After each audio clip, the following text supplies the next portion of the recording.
I'm a little bit pissed off and I want to talk about leadership for a second. Part of being a leader is more than just sitting in the back office or holding meetings and telling everybody, this is what I would like to see. You actually have to show initiative and implement the things that you are talking about in these meetings. When you approach somebody, whether that's an employee or you're having a meeting, and you have a change that you want to implement or something you would like to see in the future, you actually have to show initiative yourself. People are not going to respect somebody that's in a leadership position and makes no attempt at actually manifesting the things that they want to talk about. You have these pre-service meetings and you gather everybody up on the line and you talk about how you want to see more teamwork, or you want the culture in the restaurant to change, or you want to see more of this or less waste that, or I want to see better knife cuts of this. Whatever the case is, you can't just have these meetings and talk about it. It takes more than that to be a leader. It takes more than just talking about it. You actually have to make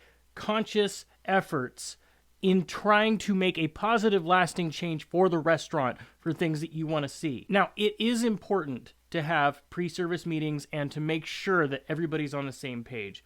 Whether that is just 5 minutes before service starting saying, hey, this is what went good about last service, this is what we need to work on, blah, blah, blah, blah, blah. But then you actually have to have follow-through in addition to that. You can't have these meetings and then just go sit in the back office or just assume that somebody else is going to take care of it. And also, if you are going to make a new policy, you need to follow that policy yourself. You can't just make a policy about portion control or whatever and then not follow it yourself. Say you run into a situation, for example, where employees are not parking in the back by the dumpster where they're supposed to, and they're actually parking in front where you feel like customers should be parking. Well, you cannot have a meeting, tell people they can't park in the front, and then you yourself start parking in the front. You got to do it too. You need to have that follow through the same as everybody else and lead by example. And that's another thing too. This whole thing with managers having double standards needs to stop. The situation may arise where somebody isn't cutting something correctly, or say they're trimming beef and they're trimming way too much meat off of the beef, right? They need to be corrected on that. They need to be coached. They obviously don't know how to do it. So just pull them aside and have a 5-second conversation with them. Hey, if you got a second, come over here.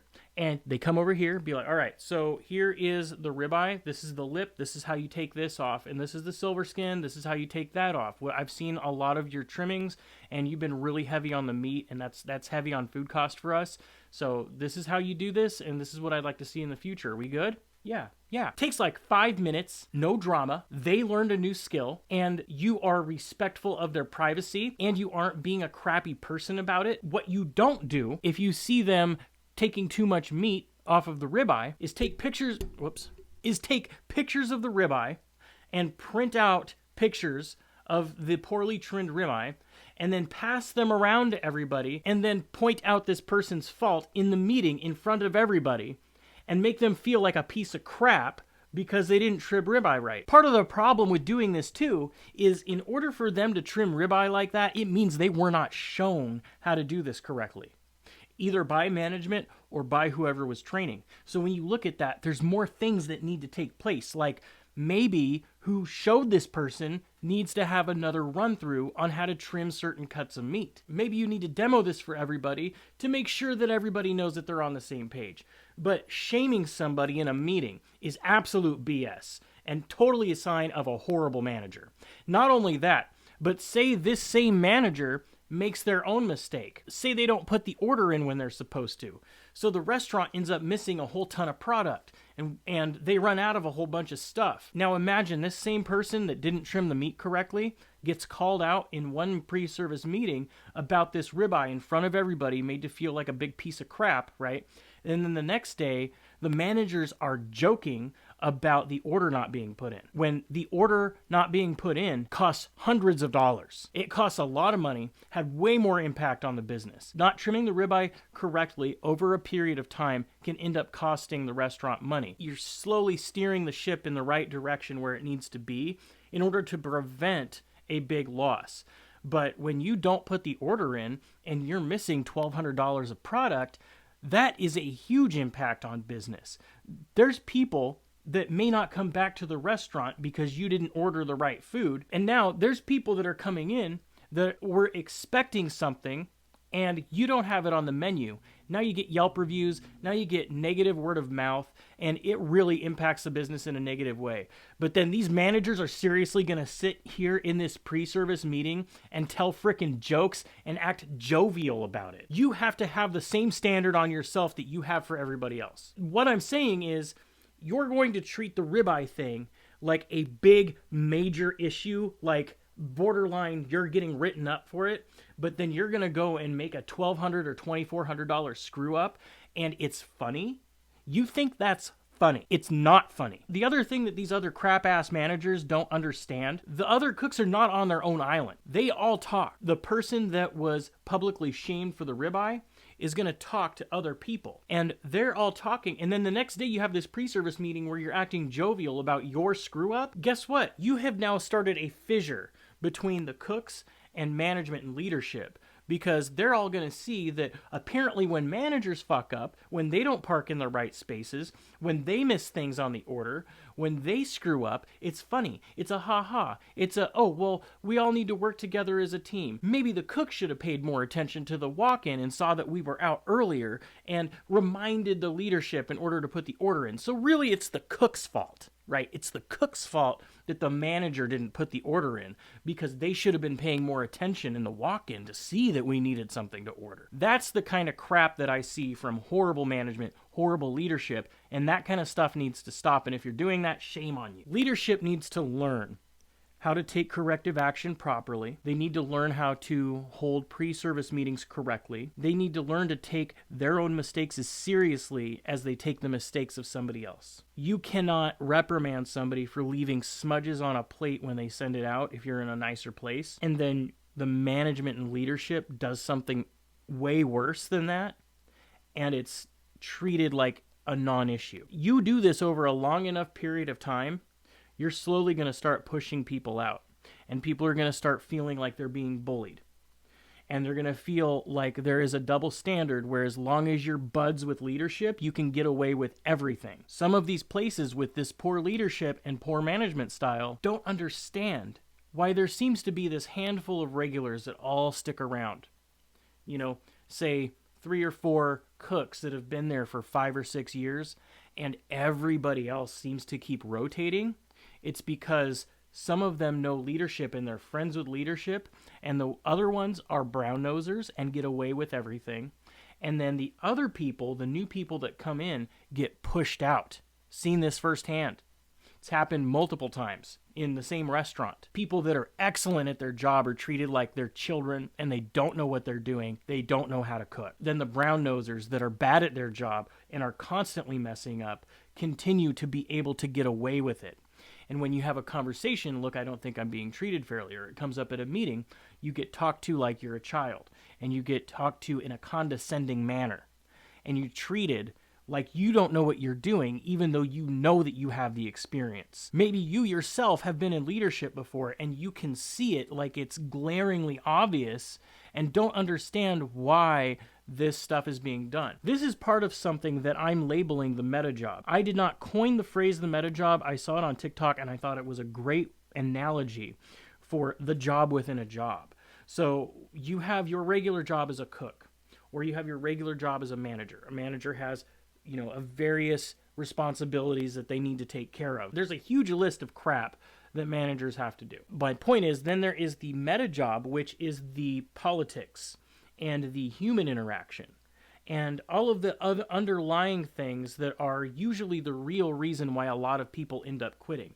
Because if you think about it, the restaurant is just a building full of equipment and food, floor, ceiling, lights, tables, chairs, all of that. If you walk in there by yourself, it's yours.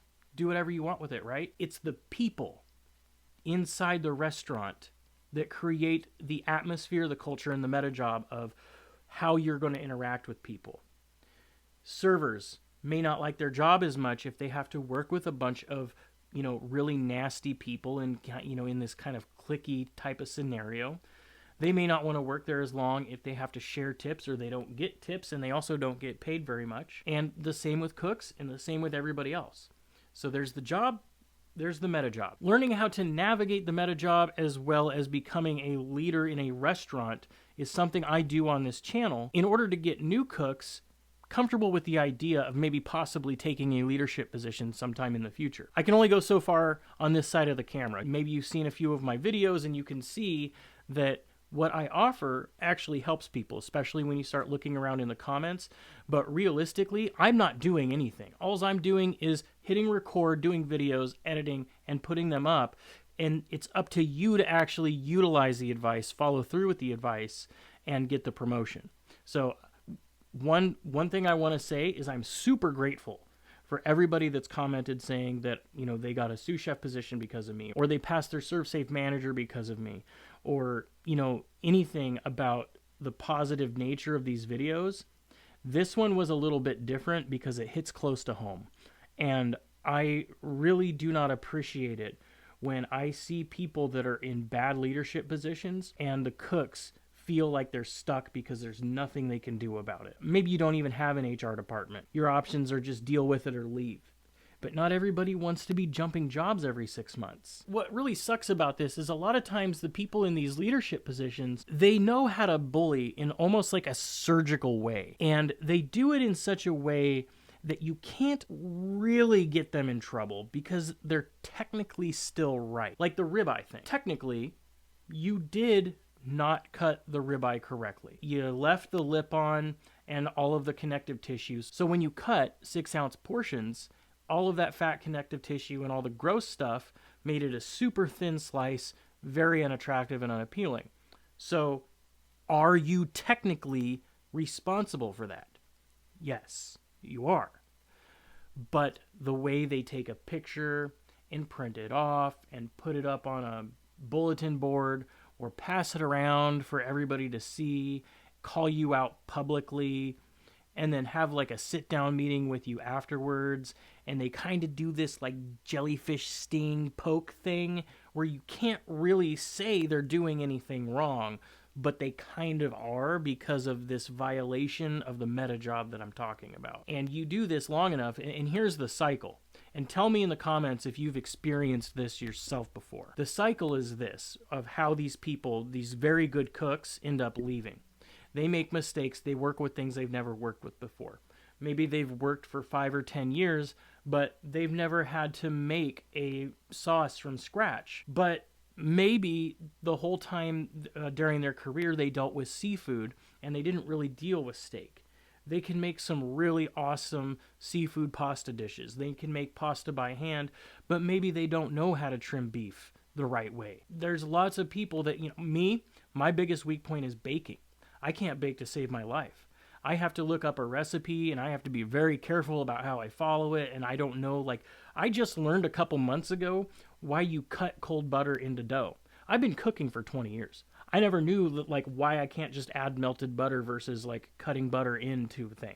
And I was fascinated by it, and it was a big deal, and I'm willing to admit that, So that's just something to keep in mind. I hope that was informative. I hope that made sense, and I just want you guys to stick in there if you're dealing with these negative situations. Look for a job, but don't burn your bridges. Use the job to get the experience that you can, and continue looking for a job, and don't leave on bad terms so you can still have that experience on your resume. But I'm telling you, if you work in one of these places and something better comes along, or even something the equivalent, but there's just a better cultural atmosphere, a better meta job, so to speak, just get out of there. Just go. You may have friends that may miss you. You may have regular customers that miss you. You may have friends that you work with, whether that's front of house or back of house. You may have managers that you actually like, that you get along with, that may want you to stay. But I'm telling you right now, you got to think about yourself, because they're not going to think about you. You got to put yourself first when it comes to your work environment. This is not your family. You don't need to sacrifice your whole life and everything for this job that likes to do this kind of micromanagey, workplace bullying, negative cultural atmosphere stuff, right? Let me know in the comments if you've encountered managers like what I'm talking about, these kind of like nasty, micromanagey, crap-ass managers. Let me know in the comments if you've ever encountered or have worked for this type of boss before or in this type of establishment and how you navigated it, because I'm interested and other people watching this video might also be interested in what they may be able to do. Otherwise, there should be a couple videos popping up right about now. Should be the Restaurants Basics playlist and something that I think you might like. Subscribe to the channel for more, and if you liked this video, let me know by leaving a thumbs up, and that tells me to make more content like this. Otherwise, you guys have an amazing day, and I'll see you on the next one. Peace.